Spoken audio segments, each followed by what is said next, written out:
Tourist visa নিয়ে বাইরে গিয়ে স্থায়ীভাবে থেকে যাওয়ার প্রবণতার জন্য বাংলাদেশিদের জন্য বন্ধ হয়ে যেতে পারে অনেক দেশে যাওয়ার সুযোগ।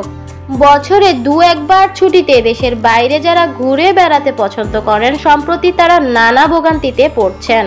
এমনই এক ভ্রমণ পিপাসু বলেন, অ্যাম্বাসিকে বিশ্বাস করাতে কষ্ট হয় যে আমরা সত্যিকারের ঘুরতে যাচ্ছি। আমাদের বিভিন্ন রকমের প্রমাণপত্র দেখাতে হয়। অনেক অ্যাম্বাসি নিজের দেশের অফিস দেখতে চায়।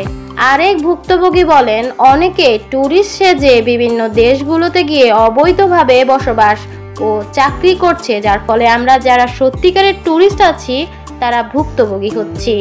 গেল কয়েক বছরে বাংলাদেশি পাসপোর্টধারীদের জন্য বন্ধ বা সীমিত হয়েছে বেশ কয়েকটি দেশের দরজা। এই তালিকায় আছে তুরস্ক, সংযুক্ত আরব আমিরাত, সিঙ্গাপুর, কম্বোডিয়া সহ মধ্য এশিয়ার একাধিক দেশ। তালিকার সর্বশেষ সংযোজন ভিয়েতনাম। সংশ্লিষ্টরা মনে করেন পর্যটনের নামে এক শ্রেণী চক্রের আদম ব্যবসায়ের জন্য দায়ী। অভিযোগ আছে সরকারও তেমন মনোযোগী না এই বিষয়ে। আটাবের সাধারণ সম্পাদক আফসিয়া জান্নাত সালেহ বলেন, অসৎ উদ্দেশ্যে ট্যুরিজমের নাম দিয়ে লোক পাঠিয়ে দেয়।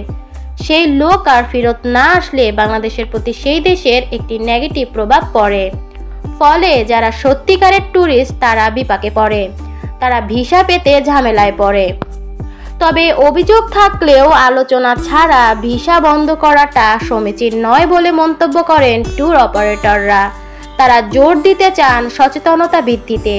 তারা আশা ব্যক্ত করছেন সরকারের উদ্যোগে এই সংকটের উন্নয়ন ঘটবে।